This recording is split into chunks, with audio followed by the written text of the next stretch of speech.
हमारे साथ Bharat merchant chamber के डायरेक्टर रतन कुमार पोद्दार जी हैं, उनसे बात करते हैं। सर, आज जो बजट आया हुआ है उसको लेकर आपका पहला रिएक्शन क्या है? किस तरह का बजट आप इसे देख रहे हैं? देखिए, मध्यम वर्ग के लिए जो टैक्स की छूट दी है माननीय वित्त मंत्री सीतारमण जी ने, वो एक अतुलनीय है। जैसा कि मैंने पहले भी कहा था, वापस कह रहा हूँ कि लोग मनमोहन सिंह जी जो वित्त मंत्री थे, उन्होंने प्रथम इंडिया के जो इनकम टैक्स का रिफॉर्म किया था, लोग उसको भूल जाएंगे। ये सीतारमण जी ने जो छक्का मारा है, उसकी जो लंबाई हम गिनते हैं आईपीएल वगैरह में कि 80 मीटर 90 मीटर, ये उन्होंने इस तरह का सिक्सर मारा है कि गेंद स्टेडियम के बाहर ही चली गई है। 7 लाख से 12 लाख तक की छूट देना, मतलब 5 लाख रुपए का स्लैब बढ़ाना एक अभूतपूर्व चीज़ है। मिडिल क्लास इसके लिए बहुत खुश है। दूसरे किसानों के लिए भी उन्होंने काफ़ी छूट दी है, एमएसएमई के लिए भी छूट दी है। तो ये एक इर्रिलेवेंट बजट है जिसके बारे में कोई भी निंदा करना मेरे लिए ऐसा लगता है कि बेईमानी है। आज के समय में सिक्के के दो पहलू जरूर होते हैं, पर इसमें सिक्के का दूसरा पहलू है ही नहीं। सभी चीज़ें पॉजिटिव हैं। कुछ कुछ चीज़ें रहती हैं तो सभी वर्ग को तो हम खुश नहीं कर सकते। हाथ की 5 उंगलियां भी एक समान नहीं होती है। तो सीतारमण जी ने बहुत अच्छा ये बजट पेश किया है। मैं उनको दिल से धन्यवाद देता हूँ। सर, पूरे देश की नज़र थी इस बजट पर और मैं देखा कि आप जैसे तमाम उद्योगपति एक ही कमरे में बैठे थे और बजट को सुन रहे थे और जैसे ही टैक्स को लेकर जो ऐलान हुआ कि 12 लाख तक कोई टैक्स नहीं होगा, सब जो है वो वहाँ पर टेबल पीटने लगे, ताली बजाने लगे। तो कैसे देख रहे हैं? मतलब क्या इससे इन्फ्लेशन पर कंट्रोल आएगा? क्या मिडिल क्लास जो है उन्हें उनकी ज़्यादा सेविंग्स बढ़ेगी?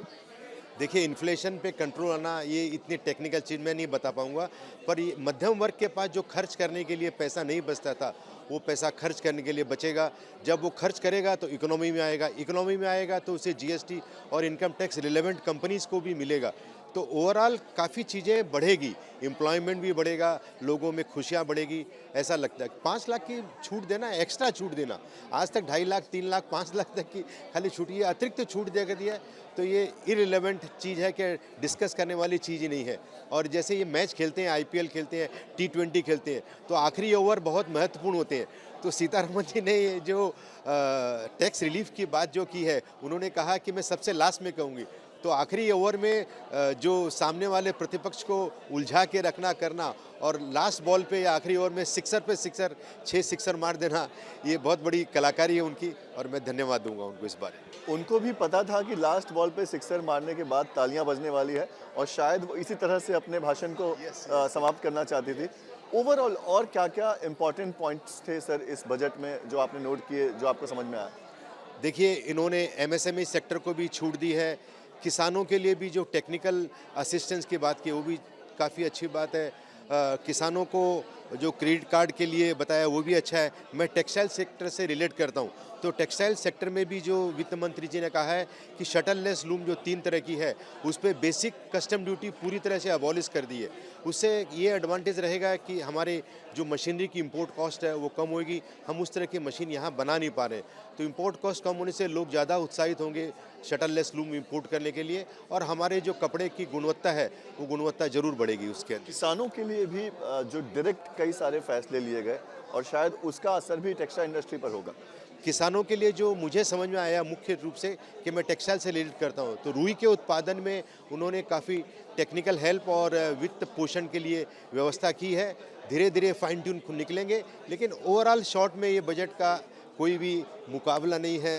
सीतारमण जी को मैं हेड्स ऑफ करता हूँ। फिर एक आखिरी सवाल, बिहार को लेकर बैक टू बैक जब घोषणाएं हो रही थी तो वहां पर तालियां बज रही थी और विरोध भी हो रहा था और हम देख रहे थे कि हर किसी के चेहरे पे मुस्कान था जब भी बिहार का नाम आ रहा था। बिहार ऐसा है कि सबसे ज़्यादा इकोनॉमी वाला देश जब भारत आज़ाद हुआ था उस समय था। चूँकि काफ़ी पूर्व सरकारों ने बिहार की तरफ ध्यान नहीं दिया और बिहार की पर कैपिटा इनकम घटने लगी। मैं इस सरकार को वापस धन्यवाद देना चाहता हूं कि बिहार की तरफ वो फोकस करके और पुनः उस युग के लिए वापस अवतरित करने के लिए कर रहे हैं, तो बहुत अच्छी बात है।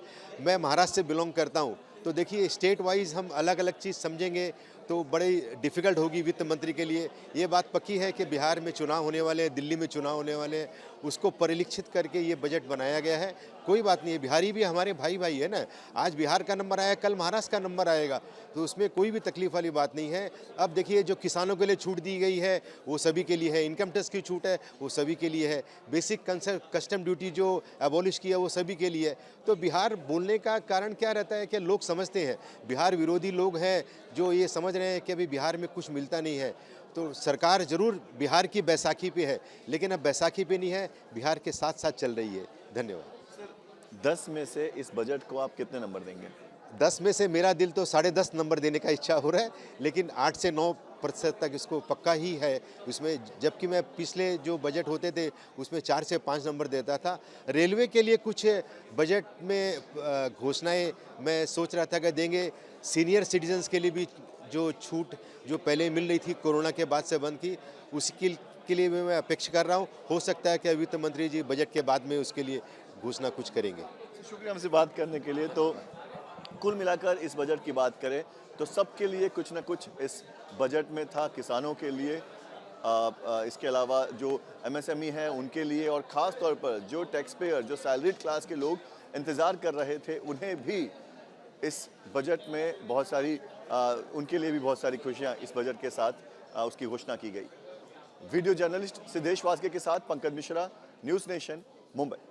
न्यूज नेशन अब व्हाट्सएप पर खबरों के ताजा अपडेट के लिए न्यूज नेशन के इस क्यूआर कोड को स्कैन करें